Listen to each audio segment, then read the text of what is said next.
Yo, what's up guys? This is Outer Zone RC here, and I just wanted to talk about one of my favorite cars. I've been building this one the second longest of all my RC cars. It's been my project car. Learned a lot about this car. I can kind of apply the things that I've learned from this car onto the stuff that I've been doing with short course racing and stuff like that, just understanding handling and grip and stuff like that. So what we got here is, this is a Traxxas Fiesta body, so it's a little different than the Rally. It's a little bit tighter, it's not quite as wide. And this is a Brian Deegan body. They're a bit rare, kind of hard to find now. I think they came out in about 2017. So I got that on here, and this is on top of a Slash, like I said. And what makes that different than a normal Fiesta is the A-arms on a Slash are wider.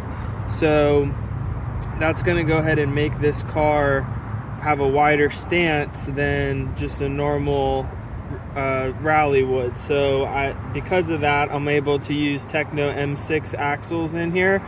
That's one of the reasons why I kept it that way. And that's what we got going on here, is some Techno M6s. You'll see a 4S battery here that I'm running on this. Got my iHeart Drift sticker here on a Traxxas remote. It's got the multi-function TSM if I want to turn that up. This is predominantly my drift car, like my outdoor bash drift car, so it's not going to be anything like the kind of cars that you're drifting indoors that are going real slow and, in my opinion, a little bit boring unless you're driving with a bunch of people. I'm out here by myself. This is my favorite drift spot here, and I'm about to take this thing for a run. I just put these new wheels and tires on, but I just wanted to kind of share. Got a lot of time and effort into this car, and I just wanted to kind of share it with you guys. So I'm going to go ahead and remove the body here, and what you're going to see is I did the drywall tape shoe goo underneath this body. That was a good 3-hour, 4-hour project. You put the drywall tape on, then you put the shoe goo over it, and then you got to let it dry. So that's that. And now you see where the magic happens. Let me go ahead and just get this a little closer for you to see what we got. See if I can move this. Okay, sorry about that. We're gonna go ahead and zoom in. So where do I start? I guess I'll start with the newest thing I did here. I just put these wheels on. They're kind of China specials. You got to get them off of Banggood. And sorry if that's rocking, the wind's kind of coming out here. You got to get these off of Banggood. They're pretty cool. They're Tarmac 52s. These are super popular on the real Fiestas and the STs. People like running these wheels. And then it says Toyo tires on here. It's pretty cool. Like, everything about them is pretty legit looking. And then what you see on top of this is I take a piece of ABS plastic and I slide it over the wheels, and then I take some black silicone and I put it around this, and then I wipe it in and I let it dry for about a week. And then we've got drift tires for this thing, so I can be out here driving like Ken Block or Brian Deegan or whoever you want to drive like out here doing my Gymkhana. So that's kind of what this whole car is built around, is being able to slide it. So that's why I thought it was a good idea to start with that. Next, we'll kind of go into some suspension here. What I have here, let's see if you can get this in the camera. What I've got going on here, these are just some Traxxas big bore shocks. They're what I had, so I started tuning off of them at the time. I've got some GTRs on another vehicle of mine, but I got this one so perfect with these that, you know, I just went ahead and kept it. These are some Integi springs. Now, I learned with drifting, you want it as soft as possible. That's what's going to create grip for you on these tires. There's a train coming behind me, so it might get a little bit loud here. But yeah, I went with, whoa, here we go.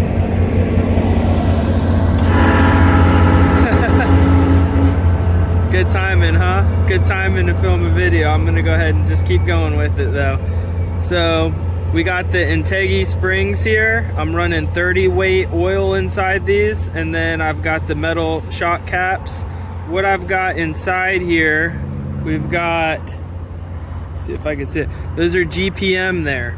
So I've got the GPM, I want to say these are XO1 steering blocks, and then I got the XO1 inner in there so that I can mate it with the Techno M6 axle here.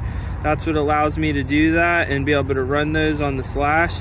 Now you'll see I've got metal A-arms under here, and I'm sure you've seen people talk all kind of trash about metal A-arms, but you know what? This is the one application where it's just awesome, because I want it stiff. It doesn't have to be that strong because I'm just sliding around, and this gives it a really stiff feel so that, you know, there's no flex going on, and I just think it looks good. These are made by Atomic, and so are these. These are also going to be Atomic here. It seems like a really high grade aluminum. My dad was a machinist and used to work with aircraft metal, and I rode BMX bikes for a while, so I'm super familiar with just good aluminum from our sprockets. And I've tested this with putting bolts into it and trying to strip it and stuff, and I could tell it's either 6061 or 7000 series aluminum, so it's pretty solid stuff there. So that's kind of what I got going on here with suspension. I've got all the aluminum parts up here just because they look pretty, and this has just been something I've been working on for a while. Under here I've got, let me see, that is a STRC Racing aluminum servo saver there. I just liked how that matched with this in here. That servo that you're looking at there, that matches so nicely with that Castle Copperhead, which we'll get to in a second. That is going to be a ProTech T130. Did I get the SS? It's the high torque one. It's not the super speed one.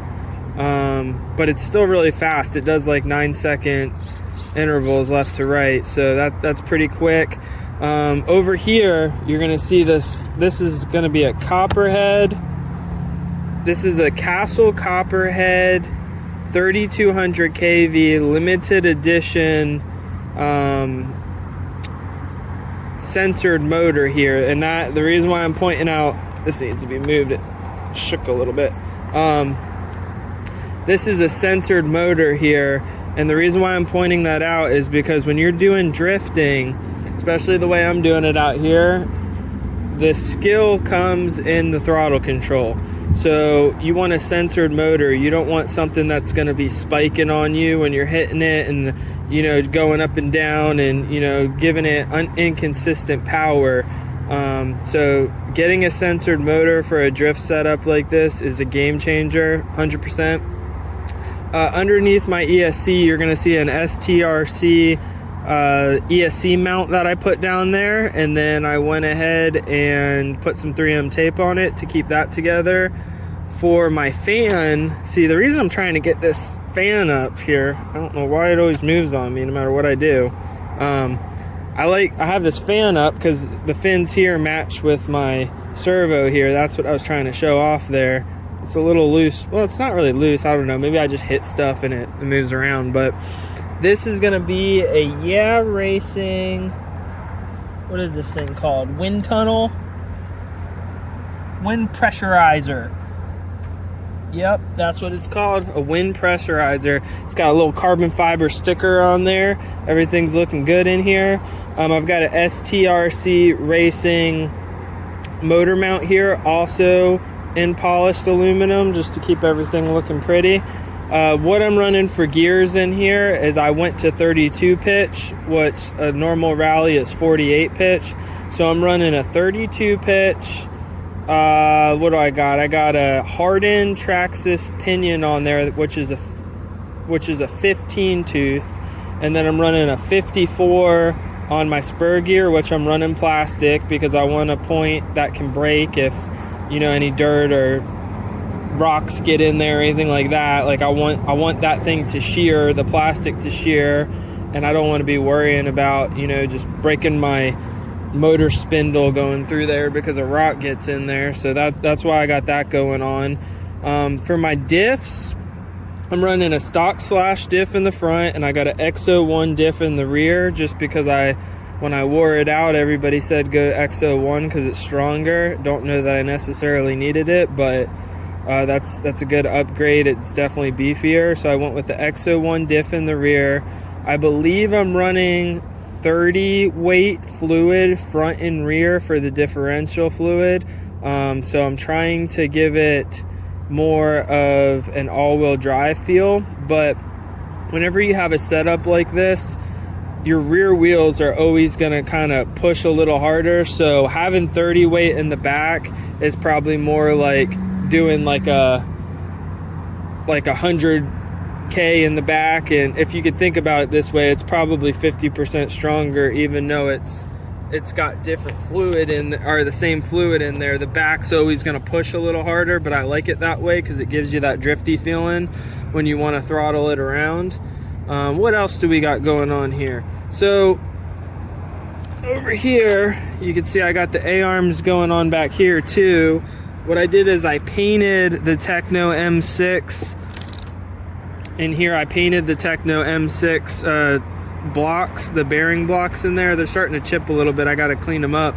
But I painted those, and then those allow me to run the Techno M6s. Now, the next kind of weird thing about this car that I just dealt with is I wanted to run 17 mil wheels with Techno M6s, so they make a kit for it to run 17 mil wheels. But the problem is on the Slash, it makes the wheels all the way out here, and I needed to be able to tuck them in. So I actually found, and if anybody wants to know what the part number is, I actually found a lesser offset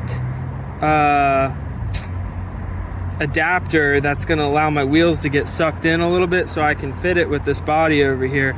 So I got some pretty crazy stuff going on in there. I was just thinking for my battery, I put an extended mount in so I can run this big fat heavy 4S battery, which I got for pretty cheap on Amazon. I got it for $39, and it's a low C rating, but I don't put it that way because it'll rub on my drive shaft. It's a low C rating battery. It's only like, what is it, 60 C,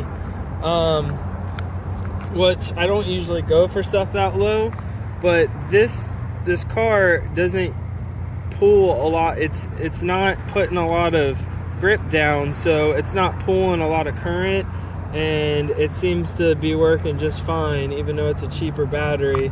So I just went the 4S. I'm still running the Traxxas connectors. Haven't had any issues with them. I know everybody talks trash about them, but I run them in my XO1. So I figure if I haven't had any issues with my XO1, I'm not going to have any issues here. But yeah, that about wraps it up. The only other little fancy thing I got going on is I got these little nice blue clips that I put on when I put the body on. So gonna go ahead and crank this baby up. We'll plug it in here. Probably come right on because I usually leave that beautiful castle noise right there.